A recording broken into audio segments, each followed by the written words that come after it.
educational inequality. And it's a big jargony word, but essentially we're set up to tackle the fact that New Zealand has one of the worst track records in the developed world for the number of kids that fall through the cracks of our education system. So I did warn you it was a bit of doom and gloom. One of the stats that we share with people is that 58% of students from schools serving low decile communities don't receive NCEA level 2. And net it results in a whole lot of lost potential for not only New Zealand kids, but New Zealand as a society. So Teach First has been set up. The first thing that people mistake us for is another recruitment drive for teachers. I promise you we're not.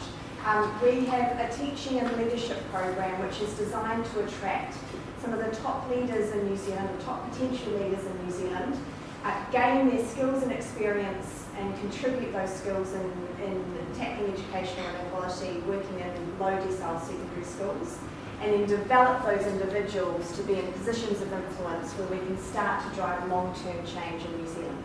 So that's a little bit about what we're about. I will mention our closing date is the 6th of April if anyone's interested in applying, you've still got a chance. So in terms of volunteering, the first thing that I wanted to tell you was that straight A's are really not enough anymore. So I think in the past there has been a real focus on academics in terms of students really thinking that if I apply myself really well through my studies, I'm going to get a great job.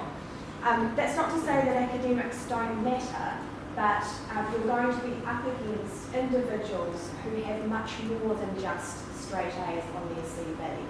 And I should add, a caveat to that straight A's are not what we look for. We do look for well-rounded people. We want to see that you've applied yourself in your studies. But when we talk about well-rounded, we want to talk to individuals who put themselves out there and look to develop a broad range of skills and competencies that we can then continue to develop on in our organisation. And I suspect you'll hear a similar thing from BNZ. In terms of, so first of all, straight at, academics are not enough. In terms of the sorts of things that you can be doing to strengthen your application, the sorts of things that we look for beyond grade point average are your work experience and the things that we call it extracurricular activities. So that includes sporting activities as well as voluntary opportunities that you might take up. The second thing in terms of, I'll focus on volunteering for obvious reasons, is that not all volunteering opportunities are equal. So clearly there's going to be a different, I just don't want you to think about it as a box ticking exercise. Right, they've told me to go and get voluntary experience, let's rock up to the nearest Red Cross and see if I can do something for them. You need to put a little bit more thought into that. There are lots of opportunities to volunteer your skills and experience. Find something you're passionate about. Think about the skills that you want to develop and what you want to get out of that experience, and then start your search from there. And be proactive. So the third thing that I wanted to tell you is don't wait for things to come to you. Get out there and proactively talk to employers and organisations that you have an interest in to find out how you might apply your skills and experience to help their organisation. And put it in those terms. Be clear about the skills and be confident in the skills that you have developed through your studies. So examples of things that people have done that we see in applications that we rate very highly. So some of you may be involved in sporting clubs, and individuals may have looked for leadership opportunities with sporting clubs that they belong to. And that might be anything from being a captain of a sports team through to fundraising that they might do for their sports team, etc. Other individuals that I can think of in their CVs have actually set up mentoring programs or have joined other mentoring programs. At university, you have a raft of them to think about, consider, such as the Tuakana program.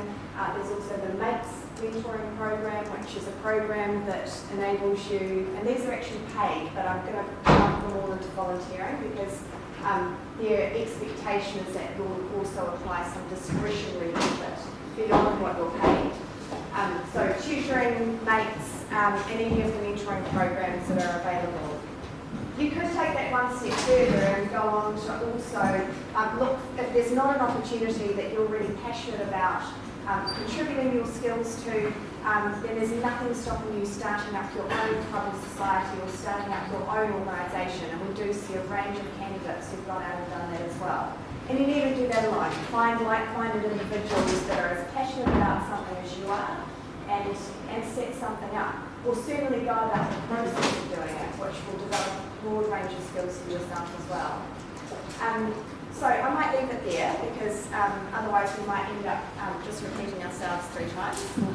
And hand over to... Thank you, Sarah. That's absolutely great. Hopefully some really good messages for you there. It's just ones that we would like to reinforce ourselves, so that's great, thank you. Our next speaker is Catherine Cornish, and she is the External Relations Manager at P&Z. And she's going to tell you how volunteering affects their organisation. So,